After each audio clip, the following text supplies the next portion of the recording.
రాబడిన లేఖనం దైవావేశం వల్ల కలిగిన లేఖనం. అందుచేతనే ఇది 4వది. ఇక 5వది చూడండి, ఇక్కడ 19. దేవుని చిత్త ప్రకారం బాధపడేవారు సత్ప్రవర్తన కలిగిన వారే, నమ్మకమైన సృష్టికర్తకు తమను తాము అప్పగించుకున్న వారే.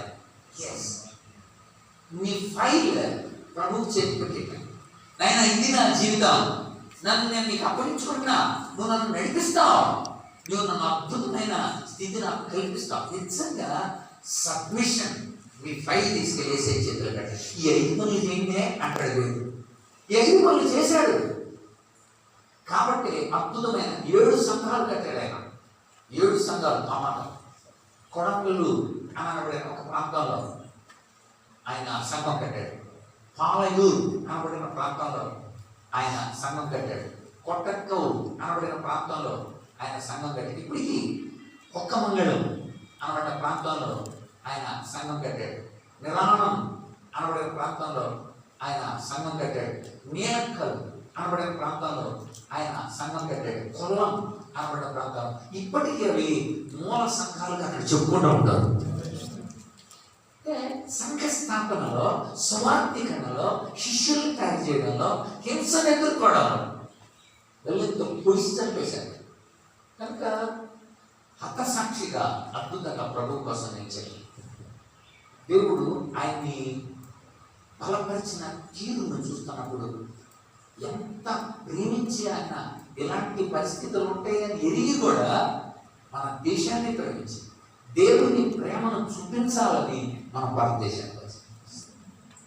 నిజంగా అది తలుచుకున్నప్పుడు ప్రేమించండి మొట్టమొదటి విషయం అది. లవ్, ప్రేమించండి.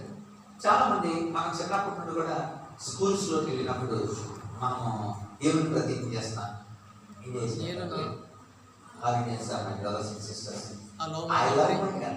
నా దేశాన్ని నేను ప్రేమిస్తున్నా అని ప్రతి ఒక్కరూ ప్రతిజ్ఞ చేస్తాం. అందరూ ప్రతిజ్ఞ చేస్తారు, నేను నా దేశాన్ని ప్రేమిస్తున్నాను.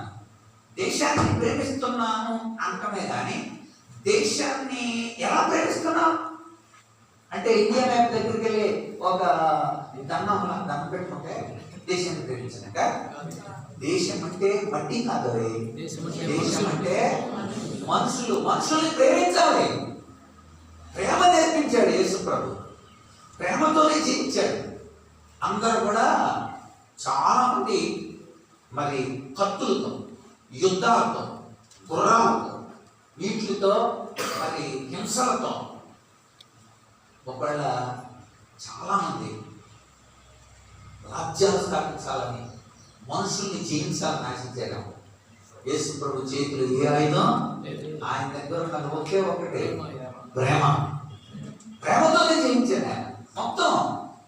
అందుకనే ఆయన ఇచ్చిన ఫైనల్గా అన్ని ఆజ్ఞలు కలిపి 2 ఆజ్ఞలు చేశామన్నాడు. ఒకటి దేవుణ్ణి ప్రేమించు, రెండవది పొరుగుని ప్రేమించు. అంతే. ప్రేమ. ఎందుకు ప్రేమించాలండి భారతదేశాన్ని? అది దానికి ముందు జవాబు తెలుస్తుంది. ఎందుకు ప్రేమించాలి భారతదేశం అంటే, భారతదేశం యొక్క స్థితి బాలేదు. ఏం బాగాలేదు? ఇప్పుడు మీకు కొన్ని విషయాలు చెప్తాను. దాన్ని బట్టి ఇప్పుడు భారతదేశాన్ని మనం ప్రేమకు వదులుకున్నాం. ఖచ్చితంగా భారతదేశాన్ని ప్రేమించాలి. ఎందుకంటే ప్రేమించినప్పుడే వాళ్ళ ఎడల బాధ్యతగా పనిచేస్తాం. ప్రేమించినప్పుడే నిజంగా వాళ్ళను మనము పరామర్శిస్తాం. ప్రేమించినప్పుడే ఆదరిస్తాం. ప్రేమించినప్పుడే వాళ్ళ దయాలు పెడతాం. వాళ్ళని మనం ప్రేమించినప్పుడే వాళ్ళని కన్నీళ్లు తుడుస్తాం. కనుక ఎందుకు ప్రేమించాలంటే భారతదేశాన్ని? ఆ మధ్యన అవినీతి దేశాలు లిస్ట్ చేశారు.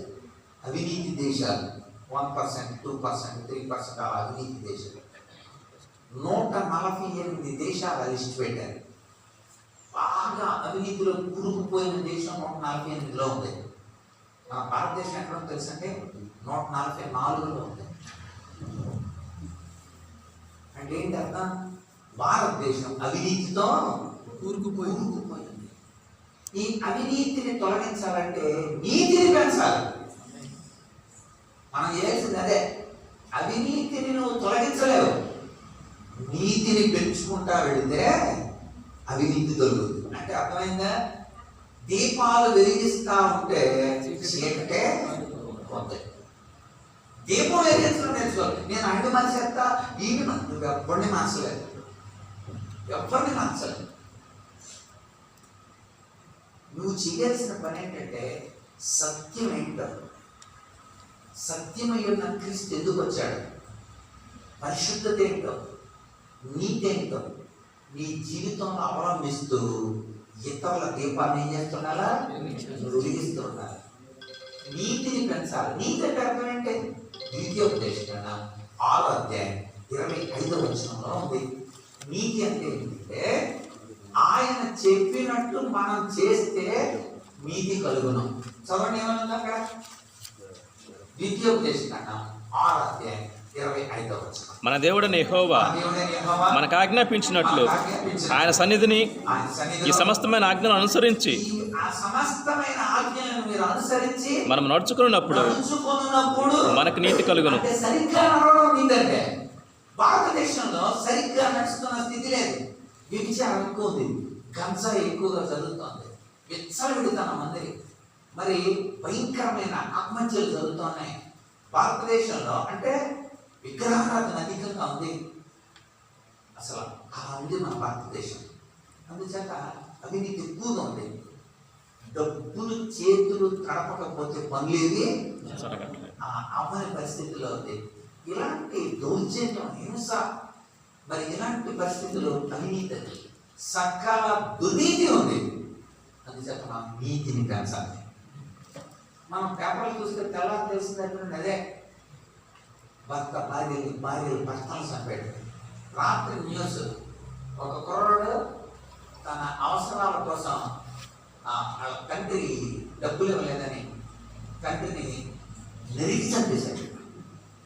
మొన్న వారం కూడా అవ్వలేదు, ఒక కూతురు తల్లిని చంపేసిన విషయాలు ఇవన్నీ చూస్తున్నప్పుడు అసాంఘికమైన సాంఘిక విషయాలు కాదు, మనం ఎన్నడూ ఊహించని విషయాలు. ఎప్పుడో బయట కాదు, సొంత పిల్లలు తమ తల్లిదండ్రులని ఇలాగ తమ కార్యాలకు ఆటంకంగా ఉన్నారని ఎందుకు ఇలా చేస్తారు. ఇంత అవినీతి నుండి బయటపడాలంటే, ఇలాంటి దౌర్జన్యం బయటపడాలంటే యేసు ప్రభువే కావాలి.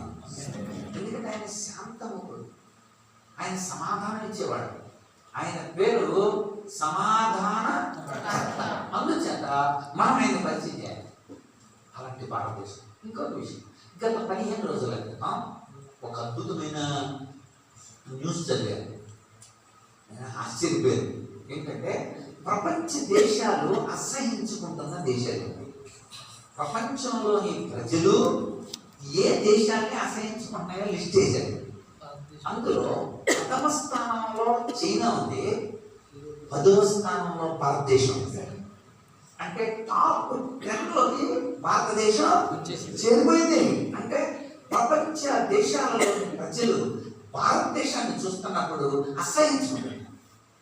మైనారిటీస్ మీద జరుగుతున్న దాడి, దౌర్జన్య పరిస్థితులు, శాంతి సమాధానాలు లేకుండా తమ మతాన్ని ప్రాచుర్యం చేసుకోవడానికి స్వేచ్ఛ లేకుండా లౌకిక రాజ్యంలో ఇబ్బంది పడుతున్న అనేక పరిస్థితులు ఇతర దేశాలు వార్తల్లో వింటున్నప్పుడు మరి అసహించుకుంటున్నారు. మరి అలాంటప్పుడు ఐ లవ్ మై కంట్రీ, నేను నా దేశాన్ని ప్రేమించాల్సిన అవసరం.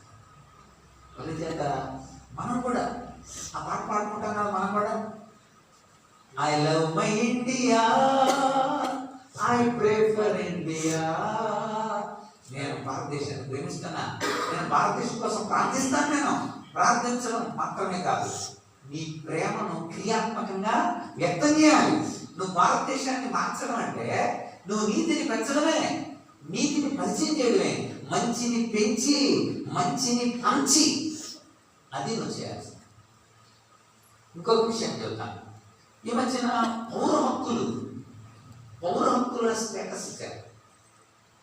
10 మార్కులు ఇస్తారంట దేశానికి పౌర హక్కుల కోసం.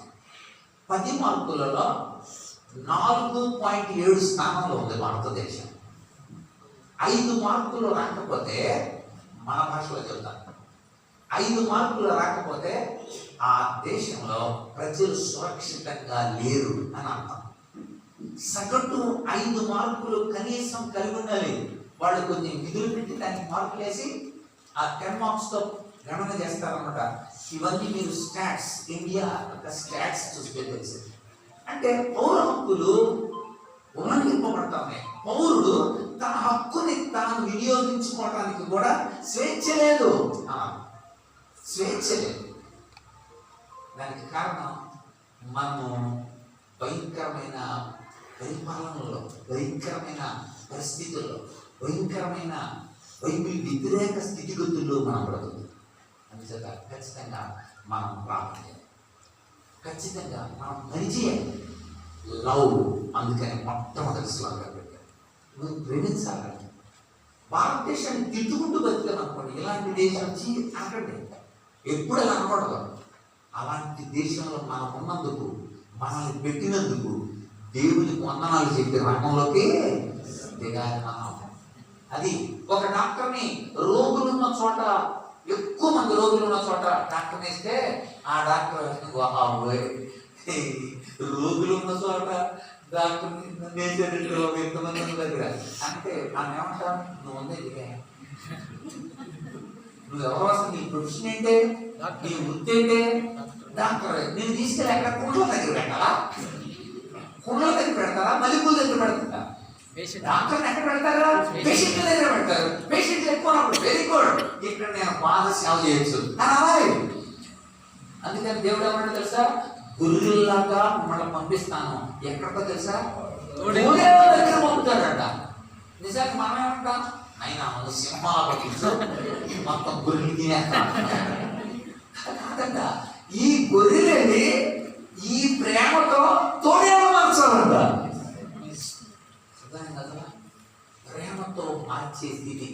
అందుకని యేసు ప్రభు పరలోకం నుండి వచ్చి అందరూ తొలిగిబడిన వాడిగా ఊరి బయట బతుకుతున్న కుష్ఠరోగుల్ని ముట్టుకొని కౌగిలించి బాగు చేస్తుంటే ప్రపంచం నిద్రపోయి అలా ప్రేమించేవాడు అవ్వలేరు. చచ్చిపోయేదాన్ని అక్కడే వాళ్ళు బయటికి రావడానికి లేదు. కుష్ఠరోగులు, తోలివేయబడిన వాళ్ళు, అలాంటి వాళ్ళందరినీ కూడా వేసి ప్రేమించి తన హక్కును చేర్చుకున్నాడు. అదే లక్షణం మనకి చెప్పడానికి లవ్. మానవ స్వేచ్ఛ గురించి నేను గణంగా చూశాను.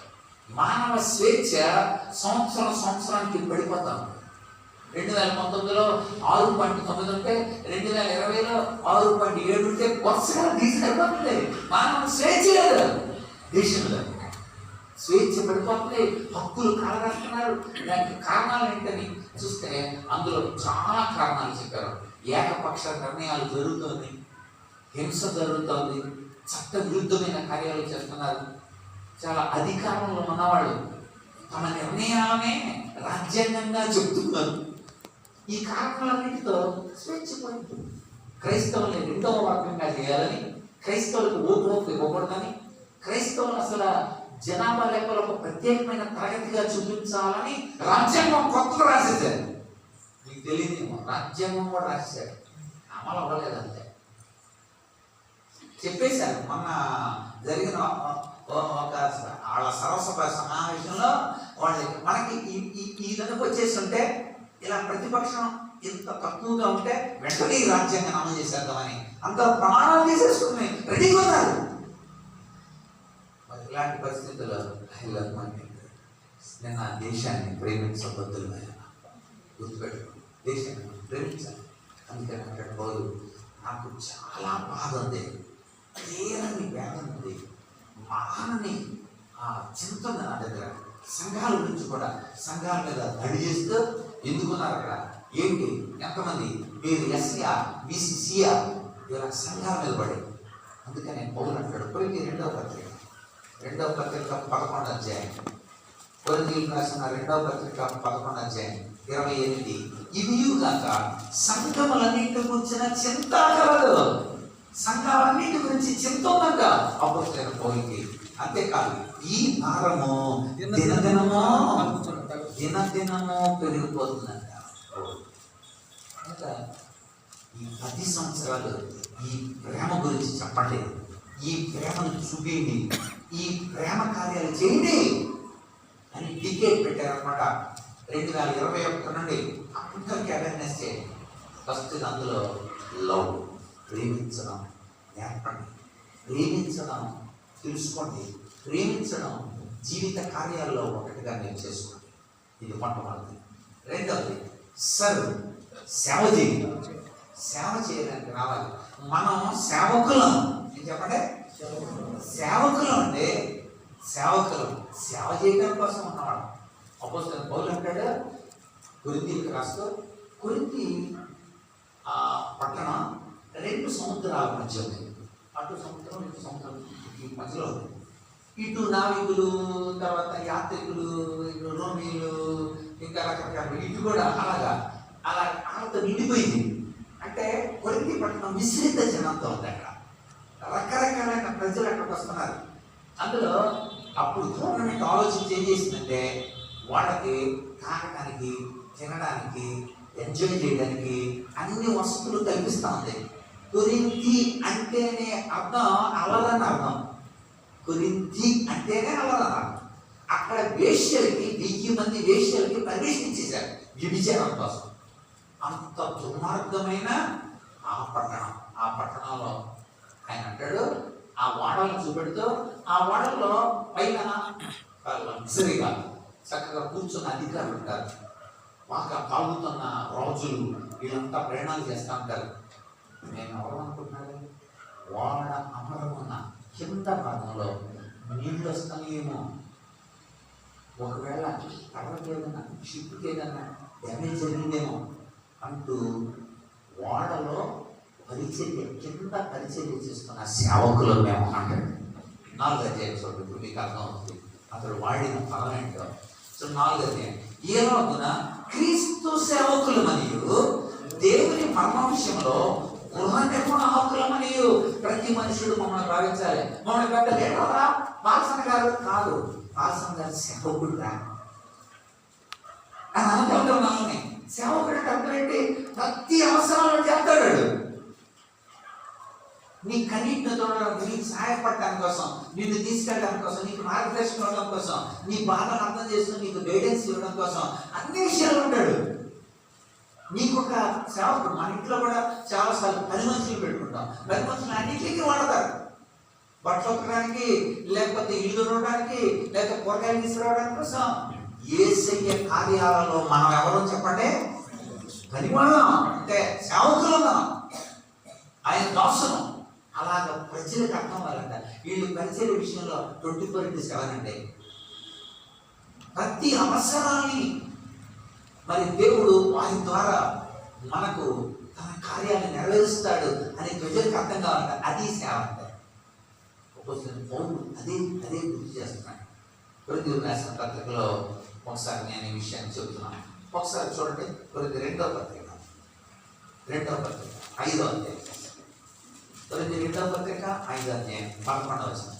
కావున మేము ప్రభు విషయమైన భయముడికి మనుషులను ప్రేరేపిస్తున్నాం. అంటే దేవుడు భయంతో పనిచేస్తున్నాం మనం. ఏ భయంతోనంటే? దేవుని భయం. పెద్దయ్య గారు వస్తున్నాము, పెద్దయ్య గారి కోసం జడ్జిగా సేవ చేసేది. ఏ భయంతో? దేవుడి భయంతో చేస్తున్నాం అంతే.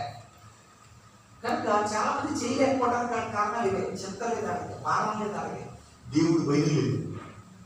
ఎక్కడుంటాడు దేవుడు? ఎందుకు వచ్చాను నేను? ఎంతమందికి నువ్వు పరిచయం చేశాను అని దేవుడు మనల్ని ఎక్కడక్కడ అంతేకాదు మన మనస్సాక్షి కింద చెబుతాడు. చూడండి, దేవునికి ప్రత్యక్షపరచబడిన వారం. చాలా అద్భుతమైన మాట ఇది. దేవునికి ప్రత్యక్షపరచబడిన వారం అంటే అర్థం ఏంటో తెలుసండి? దేవుడు మమ్మల్ని చూస్తున్నాడు. మీరు దేవుడిని చూడటం కాదు, అసలు దేవుడు మమ్మల్ని చూస్తున్నాడు. గలతీయులకు ఈ మాట రాస్తాడు. గలతీయులరా, మీరు దేవుణ్ణి ఎరిగారేమో, అది కాదు, దేవుడు మిమ్మల్ని ఎరిగి ఉండాలి. ఎస్ అంటే అర్థం ఏంటంటే నువ్వు సాక్ష్యం చెప్పేదంటే దేవుడు సాక్ష్యం చెప్పాలి నీ గురించి. ఇతడు నా ప్రియకుమారుడు, ఇతని యందు నేను ఆయన పనులకి నేను ఆనందిస్తున్నాను, దేవుడు చెప్పాలా. నువ్వు సాక్ష్యం చెప్పడం అంటే, నువ్వు సాక్ష్యం చెప్పేస్తే ప్రజలందరూ చప్పట్లు కొట్టేదాము. దేవుడు కొట్టాడా? దేవుడు ఇల్లంతటిలో మోసే నమ్మకమైన వాడని దేవుడు చెబుతున్నాడు. అబ్బా ఇతను ఇలాంటివి నేను చూడలేదు, ఇజ్రాయేలీలు అంటాడు నతానీయులను చూసి. అబ్బా నీ విశ్వాసం చాలా గొప్పదా అని అంటాడు ఆ అధికారిని చూసి. ఏసై నిన్ను మెచ్చుకోవాలి. చదువుతారన్నమాట గలతీయులకు రాసిన పత్రిక 4:9. ఇప్పుడు మీరు దేవుని ఎరిగిన వారు మరి విశేషంగా దేవుని చేత ఎరగబడిన వారై ఉన్నారు. దేవుని ఎరిగిన వారు దేవుని చేత ఎస్ అందుచేత ఆ స్థితి ఉండాలి. అందుకంటాడు మీ మనస్సాక్షి తెలుసు. ప్రజలు తమ మనస్సులో ఏమనుకుంటున్నారు. మళ్ళీ చదువుతాం అక్కడ ఆ మాట 5వ అధ్యాయం కొరింథీయులకు రాసిన 2వ పత్రిక 5వ అధ్యాయం. అక్కడ రాబడింది, ఇదిగో మేము దేవునికి ప్రత్యక్షపరచబడిన వారము, మీ మనస్సాక్షులతో కూడా ప్రత్యక్షపరచబడిన వారమే. మీ మనస్సాక్షి కూడా తెలుసు నేను ఎలాంటి పని చేస్తున్నాను. అలా మీరు చెప్పగలం. అది సేవ. సేవ అంటే మన రికార్డుల్లో పేపర్లో చూపించేది కాదు.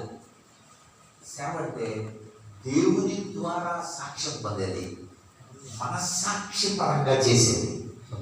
నీ మనస్సాక్షి కూడా ఎస్ నీ మనస్సాక్షి కూడా శక్తి వంచన లేకుండా చేయాలన్నమాట. ఎందుకంటే ఈ భారం మోపింది ఎవరో? దేవుడే.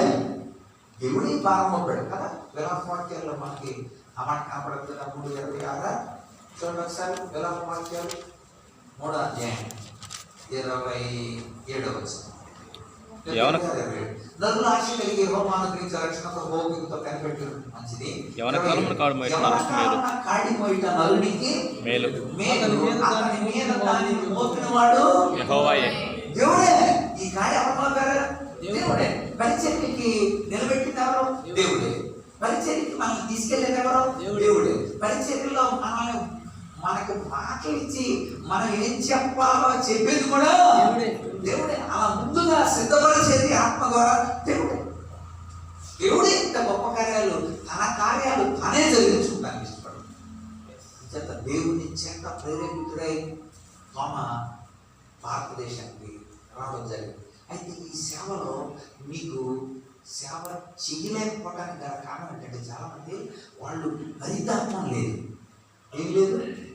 హరితాత్మ అంటే ఏంటంటే బాధ. అపోస్తలుడైన పౌలు ఏథెన్స్ వెళ్ళాడు. ఏథెన్స్ వెళ్తే అక్కడ అన్ని విగ్రహాలే కనపడతాం, అన్ని గుళ్ళే కనపడతాం. ఏథెన్స్ వెళ్ళిన వెంటనే అక్కడ ఆయన చూసి తన హృదయం హరితాపం పట్టలేకపోయింది అన్నది అపోస్తలుల కార్యములు 17వ అధ్యాయం. పౌలు ఏథెన్సుల వారి కొరకు కనిపెట్టుకుని ఉండగా 16వ ఆ పట్టణ విగ్రహములతో నిండుట చూచినందున పరితాపం పట్టలేకపోయాను. పరితాపం ఏంటంటే తీవ్రమైన బాధ. అయ్యో నేను అసలైన దేవుడిని పరిచయం చేయాల్సిన పరిస్థితి. హృదయంలో బాధ. ఆ పరితాపం ఉందనుకోండి, అక్కడ నువ్వు పిచ్చోడురా అని ఎగురుతున్నారు. అక్కడ ఉన్న ప్రజలు అతన్ని అక్కడ వీడు అన్ని దేవుళ్ళ కోసం చేస్తున్నాడని ఒకరు, మరి కొంతమంది 18 వచ్చిన వదిలిపోయి చెప్పేది ఏంట్రా మనం మాట అంటారు. కానీ పౌలుకి గుండెలు పరితాపం. వీళ్ళకి ఎలాగైనా యేసు ప్రభుని పరిచయం చేయాలి, అది ఖచ్చితంగా పరిచయం చేయాలి. సో ఆ పరితాపం. ఒకసారి యేసు ప్రభు ఏకాంతంగా వెళ్ళబోతున్నాడు. ఈ లోపల ఆ చుట్టుపక్కల ఊళ్ళో అందరూ కూడా వచ్చేసారు. యేసు ప్రభు వచ్చాడంటే వచ్చేసారు, అందరూ చెప్తున్నారు. వెంటనే యేసు ప్రభు అన్న చూసుకుని ఏమంటారు తెలుసా? నిజంగా నేనైతే ఏమని తెలుసా? పేతురు విడుదల 5 విశ్రాంతులు మనం చెప్పి అంటే పేతురు యేసు ప్రభు గారు విశ్రాంతిలోకి వెళ్తున్నారంటే 3 గంటలకు బయటకు వస్తారు. 3 గంటల వరకు నువ్వు కుర్చీలో కూర్చోలేక గడ్డి మీద కూర్చోలేదు. ఆ ప్రజలను అలా చూశాడంటే గుడ్డును పరితాపం పుట్టిందంట. ఎందుకో తెలుసా? అక్కడ రాయబడింది, వాళ్ళు కాపరి లేని ఉన్నందున. అది పరితాపం. చదవండి మార్క్స్ వార్త 6వ అధ్యాయం 34వ వచనం. మార్క్స్ వార్త 6వ అధ్యాయం 34వ వచనం మనం చదివితే అక్కడ చూడండి 6:34. ఆ గొప్ప జనసమూహం చూచి వారి మీద కనికరపడి వారి వాళ్ళంతా పరిగెత్తుకొని వచ్చారంటాడు, పరిగెత్తుకొని వచ్చారాడు. వాళ్ళకి చెప్పాలి. ఆ పైవచనం ఉంటుంది, వారు వెళ్ళుచున్నగా జనులు చూసి అనేకులు ఆయనను గుర్తిరిగి సకల పట్టణాలను అక్కడ కాలినట్టు పరిగెత్తి వస్తున్నారంట. నువ్వేం చేయాలి? నేను విశ్రాంతి తీసుకుంటాను, ఒళ్ళు పులిసిపోయింది, నా మనసు అలిసిపోయింది, అక్కడ ఖచ్చితంగా వాళ్ళకి చెప్పాల్సిందే. అది సేవ. అవసరతలకు తగినట్లుగా నువ్వు చేయవలసిందే వేసే, అది సేవ చేశావు. మనకి మాదిరి ఇచ్చిన దేవుడే కనుక ప్రతి చోట మీరు చూడండి, అక్కడ వాళ్ళ అవసరం ఏముందో అది ఎరిగి చేసేది. అప్పుడు కూడా అలాంటి పరితాపమే. అంతేందుకు నెహెమ్యాలో కూడా మనం ఆ పరితాపం చూస్తాం.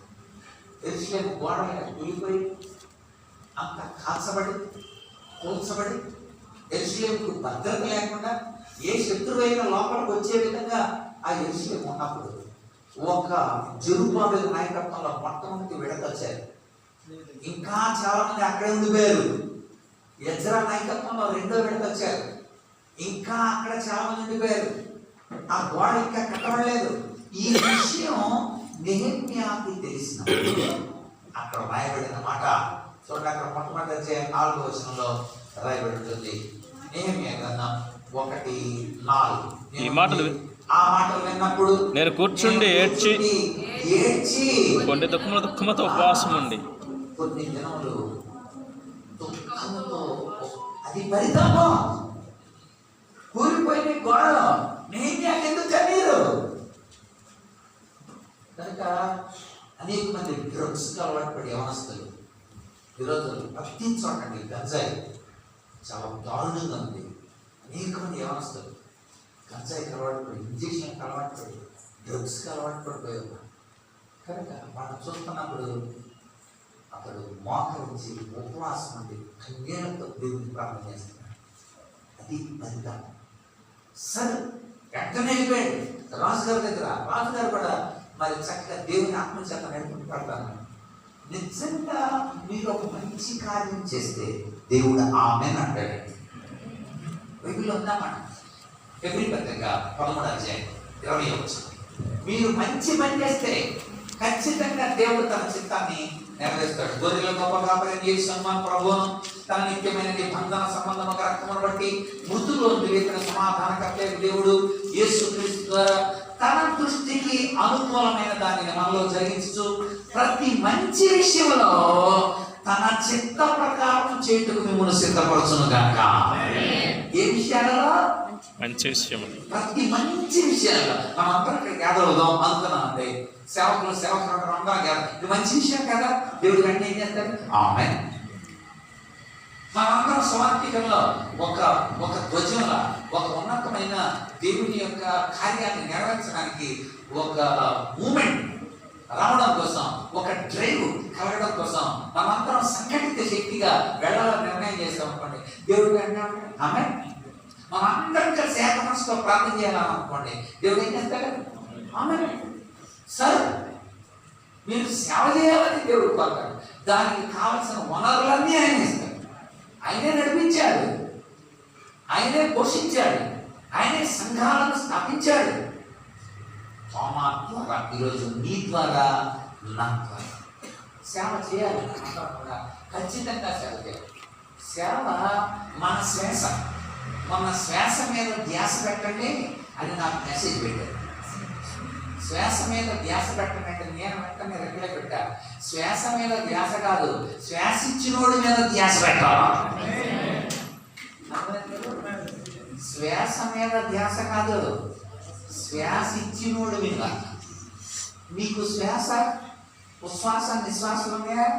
ఆ ఇచ్చినోడిని ముందు జ్ఞాపకం చేసుకో. ఆ ఇచ్చినోడి మీద ధ్యాస పెట్టలేదు మాత్రం కరెక్ట్ సమాధానం అండి మా గ్రూప్. సో ఈరోజు మనం ఆలోచించాలి. ఆయన మీద ధ్యాస పెడితే మన కార్యం జరుగుతుంది. మూడో విషయం కూడా చెప్పి నేను ముగిస్తా. మూడవది సెలబ్రేట్, ఉత్సహించాలి. ఇక్కడ ప్రధానమైన ఈ ఎందుకు ఉత్సవం జరపాలి, క్రైస్తవ్యాన్ని గురించి ఎందుకు ఉత్సవం జరపాలి, అంటే 3 ప్రధానమైన విషయాలు ముఖ్యమైనవి. ఒకటి, మొట్టమొదటి ఏంటంటే ఎందుకు మనం సెలబ్రేట్ చేయాలంటే క్రైస్తవ్యం అనేది భారత చరిత్రలో ఒక భాగం. అది చెప్పాలి. మన చరిత్రలో క్రైస్తవ్యం అనేది ఒక భాగం. ఇది విదేశీ మతం కాదు, పైనుండి మనం డౌన్లోడ్ చేసుకోలేదు, ఎవరో తీసుకొచ్చి కాదు. మన భారతదేశ చరిత్రలో క్రైస్తవ్యం అనేది ఒక భాగం. అది చెప్పడం కోసం సెలబ్రేట్లో 3 ప్రధానమైన విషయాలు. ఇది గుర్తుపెట్టుకోండి, అందరికీ చెప్పాలి. మనమంతా ఆసియా ఖండంలో ఉన్నాం కదా. యేసుప్రభు పుట్టింది ఏ ఖండంలో? ఆసియా ఖండంలో. మన ఖండంలోనే యేసుప్రభు పుట్టాడు. మరి ఎంత ధన్యం మనం అసలు. నిజమే కదా, మన దేశానికి యేసుప్రభు శిష్యుడు వచ్చాడు. ఇదంతా మనలో జరుగుతున్న భాగం. ఇది మొట్టమొదటి ప్రజలకు చెప్పాలి. అసలు మత్తయి సువార్తని రాసినప్పుడు యూదులకు అవగాహన కలిగించడానికి రాశాడు. యూదులు నమ్మట్లేదు, యేసుప్రభు ఎవరనుకున్నాడు? మనోడే, బయటోడు కాదురా, మనోడే. ఎలాగో చెప్తాను ఏంటంటే, మన పితడైన అబ్రహాము కొలుస్తున్నామా? అవును, మన ఆది పితరుడు. మరి మన పితరులలో ప్రముఖుడు ఎవరు? అబ్రహాం. తర్వాత ప్రముఖుడు ఎవరు? దావీదు.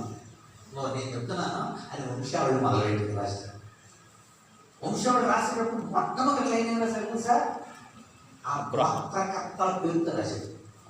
అబ్రహాము కుమారుడు, దావీదు కుమారుడైన యేసుక్రీస్తు వచ్చాడు. అసలు ప్రారంభమే. అంటే యూదులు చదివేటప్పుడు అబ్రహాం కుమారుడేంట్రా? కుమారుడు అంటే లక్షణాలు కలిగి ఉన్నాడు అని అర్థం. అబ్రహాముని మనం గోత్రకర్తగా చెప్పుకున్నామా? ఆ గోత్రకర్తకు దేవుడిచ్చిన వాగ్దానం ప్రకారమే వచ్చినోడు యేసుప్రభు. నెక్స్ట్ గోత్రకర్త 14 తరాల తర్వాత అబ్రహాం ఇస్సాకు యాకోబును కని, యాకోబు యోధాను నన్నదములను కను, యోధా తామాను పెర్సును కను, పెర్సు యెస్రోమును కను, యెస్రోము ఆరామును కను, ఆరాము అమ్మినాదాబును కను, అమ్మినాదాబు నయస్సోను కను, నయస్సోము సల్మాను కను, సల్మాను నాహామును బోయజును కను, బోయజు రూతును ఓబేదును కను, ఓబేదు దావీదు కను, యెషయా కను, యెషయా దావీదుని. మళ్ళీ అక్కడ నెక్స్ట్ మళ్ళీ దావీదు పక్క పెట్టి దావీదు నుండి అంటే దావీదులో నుండి మళ్ళీ యేసుప్రభు వదలాడు అక్కడ కిందకే. మళ్ళీ 14 తరాలు అలా చూపించి ఇదిగో లేఖనాలు నెరవేరున్నట్లు ఇలాగూ అధ్యాయం ఉంటుందన్నమాట. ఆయన బయటోడు కాదు, ఆయన మనోడే. మనం తెలుసుకుంటున్నా ప్రతిదీ చూడాలి. అక్కడ కనబడినంతా కూడా యోసేపు అన్నాడు, మరి యేసుప్రభు మరి యోసేపు కొడుకు వచ్చాడా? కాదుగా. ఆమె అక్కడ దాకా యోసేపు తండ్రి పేరు కూడా చెప్పి అక్కడ అన్నాడు అన్నమాట. అంటే అక్కడ చెప్పే తీరు అంత గొప్పమాది. అక్కడ కింద చెప్తూ యాకోబు మరియ భక్తని యోసేపు అని కానీ, యోసేపు యేసును కనేది కాదు, యోసేపు యేసును కనేది ఉంది అక్కడ. అలా కనుంటే మనకలా పుట్టాడని అర్థం. యోసేపును కనేనా తర్వాత ఏమైంది? ఆమె ఎందుకు క్రీస్తు పుట్టాడు. ఎవరిలో? మరి యేసుప్రభు ఎలా వచ్చాడు? ఎంత చెప్తానే. అలా ప్రధానం కాకుంటే పరిశుద్ధాత్ముడు అక్కడ చూసాక తప్పగా చెప్పాడు. దేవుడు తన బిడ్డలకి అలాంటి ప్రత్యక్షత ఇస్తాడా? యోసేపుకి ఇచ్చిన ప్రత్యక్షత వేరు, మరియకి ఇచ్చిన ప్రత్యక్షత. మరియకు దర్శనంలో చెప్పాడు, యోసేపుకు కలలో చెప్పాడు. ఈ రెండింటికి తేడా తెలియాలి. ఎవరైనా దర్శనం కలిగిందనంటే, దర్శనం అంటే ఏంటో తెలియదు మనకి.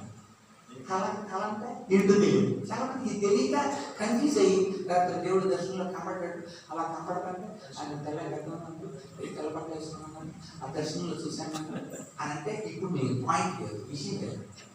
దర్శనంలో డైలాగ్ ఉంటుంది. డైలాగ్ అంటే మాట్లాడటం అన్నమాట. నువ్వు మాట్లాడటం ఉంటుంది, ఆయన మాట్లాడటం ఉంటుంది. అది దర్శనం. కళలో అది ఉండదు. మరి అనుమానాలు ఉన్నాయి కనుక దేవుడు దర్శనమిచ్చాడు. ఏంటి? నేను కృష్ణ దాన్ని ఎలా జరుగుతుంది అంటే వెంటనే దేవుడు దర్శనంలో చెప్తున్నాడు ద్వారా ఏమని? పరిశుద్ధాత్ముడు నిన్ను సర్వోన్నత శక్తి నిన్ను. డైలాగ్ ఉందన్నమాట. డైలాగ్ అంటే రెండు. డైలాగ్ అంటే ఇద్దరు మాట్లాడుకునేదాన్ని డైలాగ్ అన్నారు. అర్థమైంది? సో అది మాట్లాడుకుంటుంటుంది. ఇదిగో వేస్తే ఏం కనపడతాను? ముగ్గురు కనపడతాను. వద్దు చెప్తా దర్శనం అడుగున్నాడు అంటే నాకు తెలియదు ప్రభు. దర్శనం తీసుకెళ్ళి అలాగా దేవుడు దర్శనం. ఇక కళ, కళ అంటే తెలుసా? ఆదేశం అంతే, డైలాగ్ ఉండేగా. దావీదు కుమారుడు యోసేపు మరియను చేర్చు, ఆమె పవిత్రత, అంతే. ఇంకా మాట్లాడటానికి నోరు మూసుకొని పరిస్థితిని అర్థం చేసుకొని వెళ్ళి మరియని చేర్చుకొని కళ, నీకు వచ్చిన దర్శనం కళ అర్థం. కనుక దర్శనం, కళ దేవుడు తన బిడ్డలతో ఎలా చెప్తుండో మనం చెప్పాలి. అది రెండవది. మొట్టమొదటిది క్రైస్తవ్యం బయట నుండి వచ్చింది కాదు, భారత చరిత్రలోని ఒక పాఠం అని చెప్పాలి. అందుకోసం ఇండియన్ క్రిస్టియన్ డే. రెండవది క్రైస్తవ విలువల్ని వాళ్ళకు గుర్తింపు చేయాలి. క్రైస్తవులు అందరినీ బాగు చేసేవారు. మీరు ఏది చూసుకున్నా, ఈరోజు వాట్సాప్ చూసుకున్నా, లేకపోతే కంప్యూటర్లు చూసుకున్నా, నీ ఫేస్బుక్లు చూసుకున్నా, నీ ఈమెయిల్స్ చూసుకున్నా, ఇవన్నీ తయారు చేసినారా? క్రిస్టియన్స్, క్రైస్తవులే. క్రైస్తవులే. భారతదేశానికి ఆ యొక్క రైలు మార్గాన్ని విలియం కేరీ, భారతదేశంలో ఇంకు తయారు చేసింది విలియం కేరీ. భారతదేశంలో మొట్టమొదటి పత్రికని, ఉదయకాలంలో మనం చదువుకున్న పత్రికని మరి మొట్టమొదటి ప్రవేశపెట్టినారు విలియం కేరీ. భారతదేశంలో మొట్టమొదటి హాస్పిటల్స్ పెట్టినారు విలియం కేరీ. భారతదేశంలో మొట్టమొదట స్త్రీలకు సంబంధించిన, బాలికలకు సంబంధించిన స్కూల్స్ పెట్టినారు విలియం కేరీ. ఒక విలియం కేరీతో నిన్ను జరిగితే ఇంకా మిషనరీ అందరితో దేవుడు ఎందుకని చేయించాడు? మీరు చూస్తున్న ఆవిష్కరణలో, లేకపోతే సృష్టిలో కనుగొన్నవి వాటిలో 85% అందరూ కూడా క్రైస్తవులు. ఎందుకు చేశాడు కదా సార్ దేవుడు? క్రైస్తవ్యం యొక్క విలువలు మనం చెప్పాలి. నా జీవితాన్ని మార్చాడయా అని మీరు చెప్పాలి. నా కుటుంబాన్ని ఇలా మార్చాడయా, నా పరిస్థితిని అలా తీర్చిదిద్దాడయా, ఆయన అందుకే లోకానికి వచ్చాడని క్రైస్తవ విలువలు చెప్పడానికి ఇండియన్ క్రిస్టియన్ డే. మూడవది మనం అందరం సమైక్యంగా, ఇప్పుడు మొత్తం ఇండియాలో అంతా కూడా ఈ దినాన అనేక మంది దైవజనులు ఇలా గ్యాదర్ జరుగుతున్నాయి కదా, ప్రతి చోట సమాచారం పొందుతూ ఉంటారు. నాకు చాలా ఆనందంగా ఉంది. అందరినీ ఒక్క ఆలోచనతో, ఒక్క తాటి మీద తీసుకురావడం కోసం ఇండియన్ క్రిస్టియన్ ఏర్పాటు చేశారు. ఈ 3 ఆబ్జెక్టివ్స్. అందుచేత సెలబ్రేట్, మనం నిజంగానే సెలబ్రేట్ చేద్దాం. దేవుడు మనకి ఇచ్చిన ఈ గొప్ప భాగ్యాన్ని బట్టి దేవుడికి మనం కృతజ్ఞతాస్తుతులు చెల్లించబద్దులమైన. చాలామంది అంటే డౌట్స్ని మీకు క్లారిఫై చేసి నేను ప్రార్థన చేస్తాను. కొన్ని డౌట్స్ అంటే చాలామంది వ్యక్తం చేశారు. అదేంటంటే, ఏమంటే మళ్ళీ దొరికిన తర్వాత కూర్చుంటామా రైట్, ఓకే. మనం అలాగే తిన్నాం. సమయాన్ని బట్టి మన బీపీ షుగర్లో మన పొట్టేదంటే రైట్, ఓకే. మనకున్న అనుమానాలు వాటిని ఎలా నివృత్తి చేయవలసిందంటే, తోమ రాలేదని కొంతమంది, తోమ రాగానే మహారాయకుడండి అట్లాంటి అని కొంతమంది. కనుక ఇలా అనుమానాలతో బైబిల్కి వ్యతిరేకంగా చాలా పుస్తకాలు రాశారు. కనుక మనము దాన్ని అవేర్నెస్ కలిగించమని చెప్పాలి. అంచేత ఆ సువార్తికరణ ఎలా జరిగిందో మనం తెలుసుకున్నాము. గుర్తుపెట్టుకోండి, ఈ 3 మాటలు మళ్ళీ చెప్పండి. Love, serve, celebrate. ప్రేమించు, సేవ చేయి, ఉత్సాహించు. కనుక ఈ మూమెంట్లో మనం వాటిని గుర్తించి 10 సంవత్సరాలు అంటే ఈ 10 సంవత్సరాల్లో చక్కని అవేర్నెస్ని మనం కలిగించవచ్చని 2021 నుండి 2030 వరకు ఏర్పాటు చేశారు. కనుక మనం ఆ స్ఫూర్తితో ముందుకు కొనసాగడానికి పరిశుద్ధాత్ముడు మనల్ని సిద్ధపరచును కాక. చిన్న ప్రార్థన చేస్తాం. ప్రేమ కలిగిన తండ్రి, నీ నామం పెట్టి వందనాలు.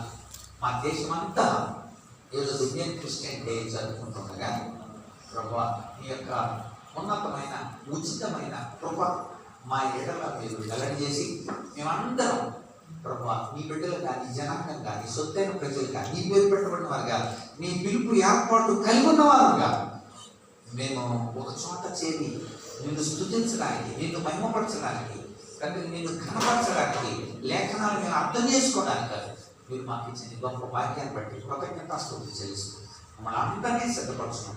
యేసయ్య పరిశుద్ధ నామమున స్తుతించి ప్రార్థిస్తున్నాము తండ్రి.